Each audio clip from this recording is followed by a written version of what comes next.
Hi, it's Jenny at AnxietyBoss.com.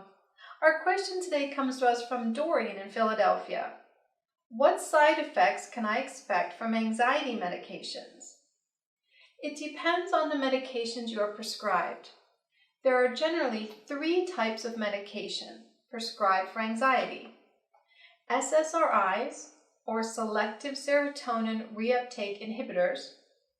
Number 2, benzodiazepines, and less frequently, number 3, beta blockers. Now, all of these have different side effects. SSRIs increase the available levels of serotonin, which is a neurotransmitter or brain chemical. It's associated with regulation of mood and anxiety. SSRIs tend to produce some stomach upset when they are first started, for the first week or two. You may get some queasiness, cramps, and diarrhea. You may feel tired and need to take naps or get some extra sleep when you first take them. Once your body gets used to them, you should be completely awake and alert on them. Now, both men and women do tend to experience orgasmic delay or inability to reach orgasm. These side effects also tend to go away after a couple of weeks as your body adapts to the medications. Another side effect that many people find enjoyable is vivid dreaming. Your dreams may be very long, detailed, vivid, and clearly recalled. SSRIs have received some bad press. There are dramatic, fear-provoking stories about the use of SSRIs and violent or suicidal behavior in the media, which are not based on scientific fact.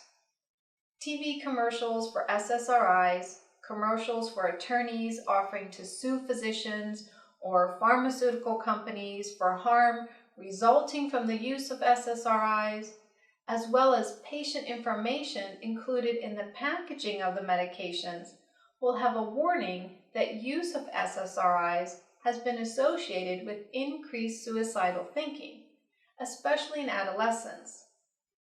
Now, this is more complex than what a 30-second commercial, a warning label, or a reporter who knows nothing about psychopharmacology, or an attorney eager to make money on a contingency-based lawsuit can or will explain. The incidence of increased suicidal thinking, according to a breakdown of studies, is about 0.04%. That's about 4 people out of 1,000 who take SSRIs will experience an increase in suicidal thinking. All medications have to be prescribed on the basis of risk of harm versus safety and effectiveness. An important question to answer is, how many people who are anxious and depressed who are not taking SSRIs experience suicidal thinking?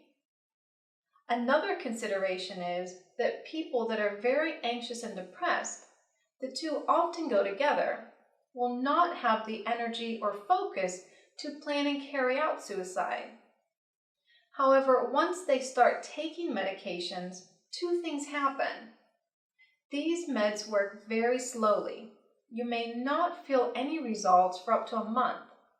Your depression and anxiety will slowly lift.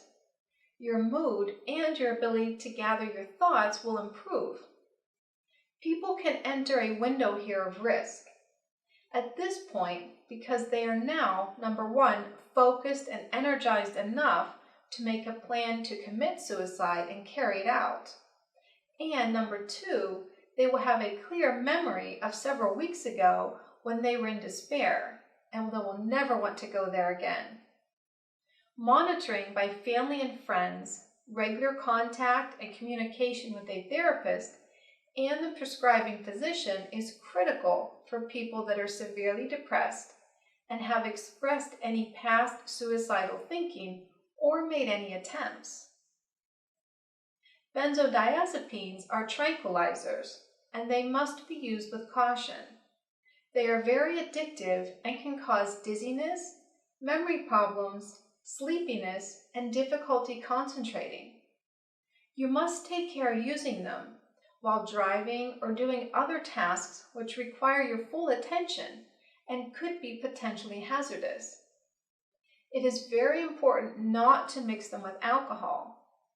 The sedation and amnesia effects of the benzodiazepines will be greatly magnified, and you can put yourself into a blackout or a period of time where you will not have any memory, or a coma where you will be unconscious for an extended period of time, maybe even for good. Now, these meds also should not be used by anyone with a history of addiction to drugs or alcohol, unless they are very critical quality of life or safety issues. They must be used with a great deal of caution and monitoring. For example, medication counts to make certain the patient is not taking more medications than prescribed. Urine toxicology screens to make sure the meds are being taken instead of sold, and they should be used for as short of a period of time as possible.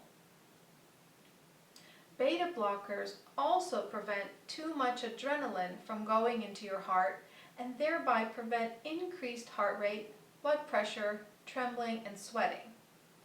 They can cause men to develop erectile problems, but usually only in high doses.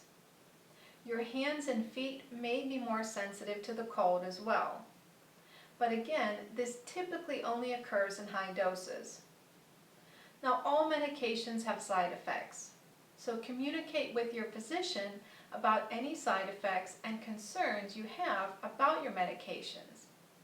Sometimes the dose or the time that you take them has to be adjusted, but don't do this yourself, only with a physician's permission.